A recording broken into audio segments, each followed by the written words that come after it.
छन्नाचे विलाप पूर्ण असे उद्गार ऐकून सिद्धार्थ गौतम मृदू स्वरात उत्तरला, छन्ना, माझ्यापासून विलग होण्यामुळे होणाऱ्या या दुःखाचा त्याग कर.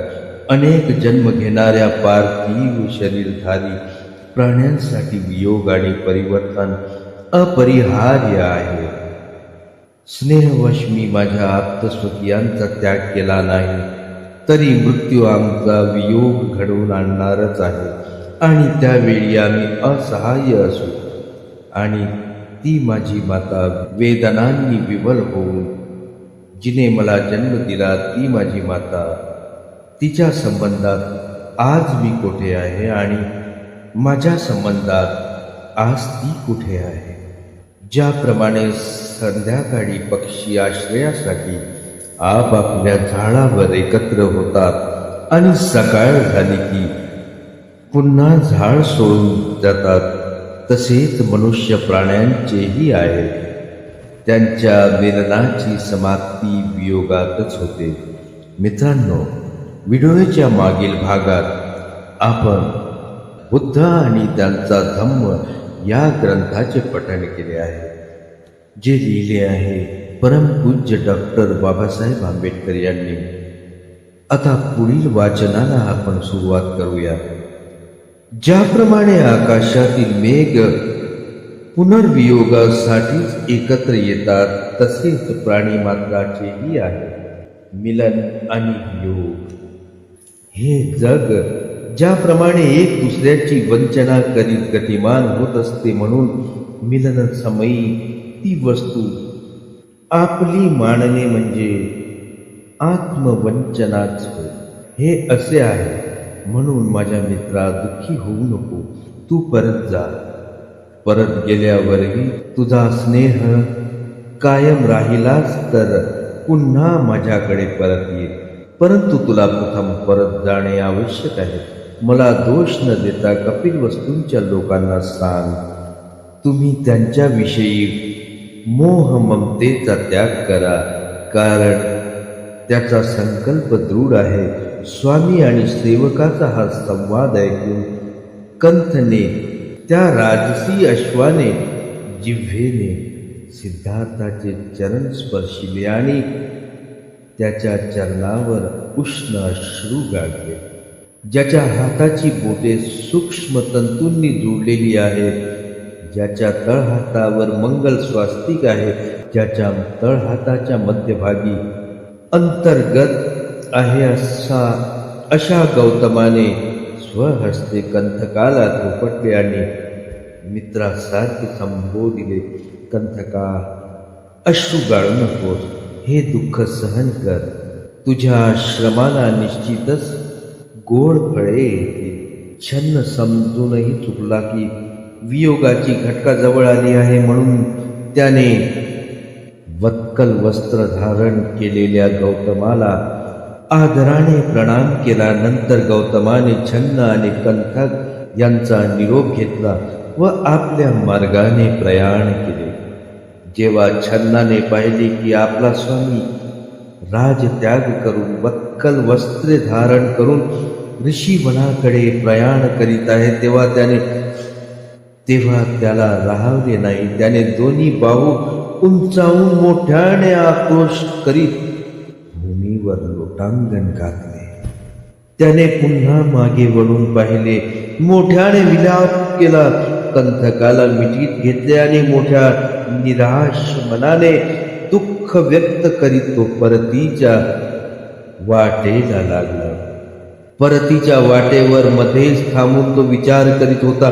कधी दुःखाने विवळत होता, कधी वाटेत अडखळत होता, तर कधी धरणीवर लोळण घेत होता. समर्पित स्नेह भावाचा परिणाम म्हणून तो भग्न हृदयाने वाटेत नाना कृती करत होता. पण आपण काय करतो याचे मात्र त्याला भान नव्हते. जेव्हा त्याचा स्वामी त्याला सोडून गेला, तेव्हा छन्न अतिशय दुःखी झाला. परतीच्या वाटेवर आपला दुःख भार हलका करण्याचा त्याने हर प्रकारे प्रयत्न केला. त्याने त्याचे हृदय दुःखाने एवढे व्याकुळ झाले की कंथकासह जेवढे अंतर तो एका रात्रीत पूर्ण करीत असे तेवढे अंतर चालावयास त्याला 8 दिवस लागले. येताना वाटेत तो निरंतर आपल्या स्वामीच्या अनुपस्थितीचा विचार करीत होता. अश्वकंथक सुद्धा आतापर्यंत धैर्याने चालत होता. शेवटी तो थकून गेला. त्याचे अवसान गळाले. अलंकाराने अलंकृत असूनही स्वामीच्या अनुपस्थितीमुळे त्याचे सौंदर्यच लोप पावले. ज्या दिशेने त्याच्या स्वामीने प्रयाण केले त्या दिशेकडे तोंड करून तो मोठमोठ्याने खिंकाळू लागला. वाटेत जरी तो भुकेने तृष्णेने व्याकुळ झाला होता तरी त्याने गवत किंवा पाण्याला स्पर्शही केला नाही. शेवटी ते दोघेही हळूहळू कपिल वस्तू नगरीत पोहोचले. गौतमाने नगरीचा त्याग केल्यानंतर ती वैराण वाटत होती. त्याची कथेवरे तर नगरीतच पोहोचली पण त्याचा जीव मात्र हरवला होता. सरोवरे पद्माच्छादित होती. वृक्षवल्ली पुष्पांनी बहरल्या होत्या पण नागरिकांची हृदय आज अप्रसन्न होती.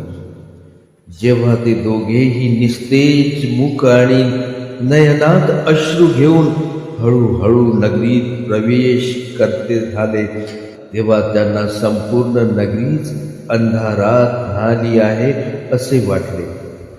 गलित गात्र होऊन ते दोघेही परत आल्याचे पाहून शाक्य वंशाच्या मानबिंदूशिवाय ते परत आले आहेत हे लोकांनी जाणले. लोकांच्या नयनात पुन्हा एकदा अश्रू उभे राहिले. दुःखादग्ध होऊन विलाप करीत लोक छन्ना पाठोपाठ जाऊ लागले आणि विचारू लागले की कुठे आहे राजपुत्र, कुठे आहे राजाचा आणि वंशाचा गौरव. त्याच्याशिवाय ही नगरी म्हणजे वनच होय आणि हे तो जेथे आहे ते वन सुद्धा त्याच्या उपस्थितीने नगरी समानच होय. ज्या नगरात तो नाही त्या नगराचे आम्हाला काही आकर्षण नाही. दुसरीकडे स्त्रियांनी आपापल्या घराच्या खिडक्यासमोर रांगा लावल्या. एक दुसरीला मोठ्याने सांगू लागल्या की राजपुत्र आला, राजपुत्र आला. पण जेव्हा त्यांना दिसले की अश्वाची पाठ मोकळी आहे तेव्हा त्यांनी पटापट खिडक्यांची कपाटे बंद केली आणि त्या मोठमोठ्याने विलाप करू लागल्या. शुद्धोधनाचे कुटुंबीय छन्न परत येण्याची आतुरतेने वाट पाहत होते. स्वगृही परत येण्यासाठी छन्न गौतमाचे मन निश्चित वळू शकेल अशी त्यांना आशा होती. राजाच्या अश्वशाळेत जेव्हा प्रवेश केल्यानंतर कंथक मोठ्याने खिंकाळला. कदाचित त्या माध्यमातून तो आपले दुःख राजकुटुंबातील लोकांपर्यंत पोहोचवू इच्छित असावा. राजाच्या अंतपुरवासियांना असे वाटले की जेव्हा कंथक खिंकाळतो आहे तेव्हा राजपुत्र निश्चित परत आला असावा आणि दुःखातिरेक्याने शुद्ध हरवलेल्या स्त्रियांच्या नजरा आता आनंदाने राजपुत्राच्या शोधासाठी भिरभिरू लागल्या. राजपुत्राचे दर्शन होईल या आशेने त्यांनी राजवाड्याबाहेर धाव घेतली परंतु सर्वांच्या पदरी निराशाच आली. इथे कंथक होता पण राजपुत्र मात्र नव्हता. गौतमीच्या दुःखाचे सर्व बांध फुटले. तिचे स्वतःवरील नियंत्रण संपले. ती मोठमोठ्याने विलाप करू लागली. तिला मूर्छा आली. अश्रुपूर्ण नयन आणि दुःखी वदनाने ती वदली. ज्याचे बाहू लांब आहे, चाल सिंहासारखी आहे, नेत्र वृषभासारखे आहेत, कांती सुवर्णासारखी आहेत, वक्षस्थल रुंद आणि स्वर मेघ गर्जने सम आहे. अशा वीर पुरुषाचे आश्रमात वास्तव्य योग्य आहे काय? त्याच्या सारख्या गुणांची खाण असलेला कर्मयोद्धाच आम्हाला सोडून गेल्याने आता ही वसुंधराच आमच्या वास्तव्यासाठी योग्य नाही असे वाटते. आणि त्याचे हे ते सुंदर पावले, पावलांच्या बोटातील सुंदर जाळे आणि नील कमल पुष्पाच्छादित त्याच्या पाऊलाच्या टाका आणि पावलांच्या मध्ये अंकित चक्रचिन्ह अशी पाऊले मनातील कठोर भूमीवर कशी चालतील. आणि तो देह राजमहालात वास्तव्यासाठी आणि राजशय्येवर निद्रा घेण्यासाठीच योग्य आहे असा तो देह, उंची वस्त्र प्रवर्णाने आच्छादित असा तो देह, चंदनादी सुगंधित गंधांनी युक्त असा तो देह, आता पौरुषयुक्त देह ऊन वारा पाऊस यापासून आरक्षित अशा वनात कसा निवास करू शकेल. ज्याला आपले क्रूरशील वीर्य, ऊर्जा, विद्या, सौंदर्य आणि यवनाचा अभिमान आहे, तो सतत सर्वस्वाचे दान करण्यात धन्यता मानतो. ज्याने कधीही कोणालाही काहीही मागितले नाही, तो आता भिक्षा कशी मागेल. जो स्वच्छ सोनेरी शय्येवरच निद्राधीन होत असे, त्याला मधुर वाद्य संगीताने जाग येत असे, असा तो माझा तपस्वी पुत्र आता केवळ एक वस्त्र अंथरून उघड्या धरणीवर कसा निद्राधीन होईल. तिचा तो दुःखद विलाप ऐकून उपस्थित स्त्रियाही दुःखी झाल्या. त्या एक दुसरीला बाहुत घेऊन विलाप करू लागल्या. एखाद्या पुष्पांनी बहरलेल्या वेलीला हलवल्यावर पुष्पातून मधुस्रावावा तसे त्यांच्या नेत्रातून अश्रू गळू लागले. नंतर यशोधरा तिनेच त्याला गृहत्यागाची अनुमती दिली. हे विसरून दुःखी होऊन धरणीवर लोळण घेत विलाप करू लागले.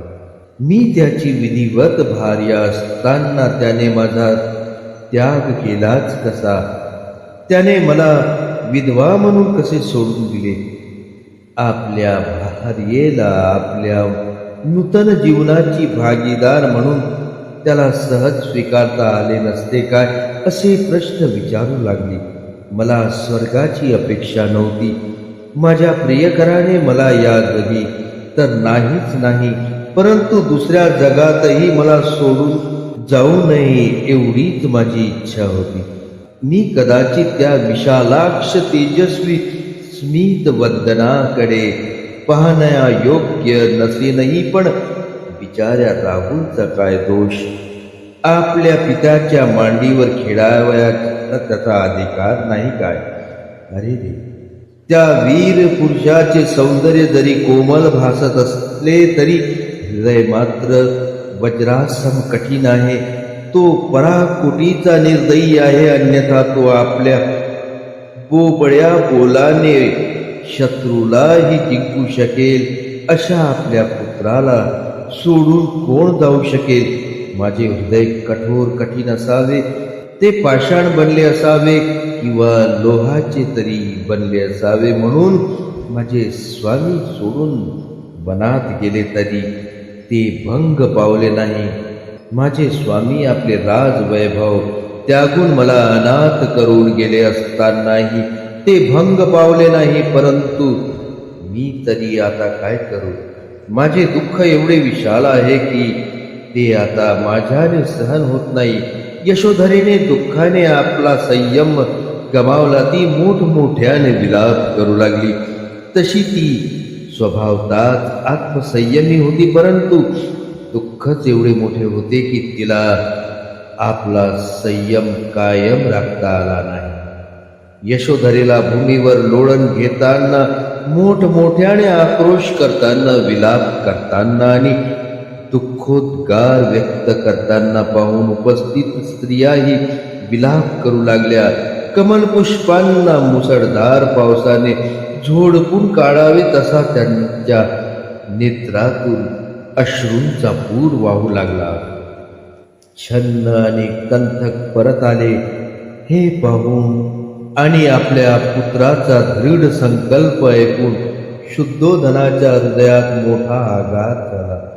पुत्रवियोगाच्या दुःखाने विचलित झालेल्या शुद्धोधनाने आपल्या सेवकांच्या सहाय्याने आपल्या अश्रुपुरित नेत्रांनी क्षणभर अश्वाला निरखून पाहिले आणि भूमीवर लोळण घेऊन विलाप करू लागला. त्यानंतर शुद्धोधन उठला, मंदिरात गेला, प्रार्थना केली, धर्मविधी पार पाडले आणि पुत्र सकुशल परत यावा यासाठी नवस केला.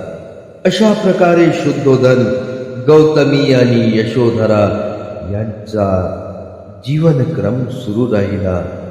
एक दुसऱ्याला विचारित, किती दिवस हे देश, किती दिवस हे देवा, किती दिवस आम्ही त्याला पुन्हा पाहू शकू काय? तर मित्रांनो, आजचे वाचन आपण इथेच थांबवूया. भेटूया परत पुढील भागात. जर आपणास माझी वाचन शैली, माझा हा उपक्रम आवडला असेल तर कृपया चॅनलला लाईक करा, सबस्क्राईब करा आणि शेअर करायला मात्र विसरू नका. धन्यवाद.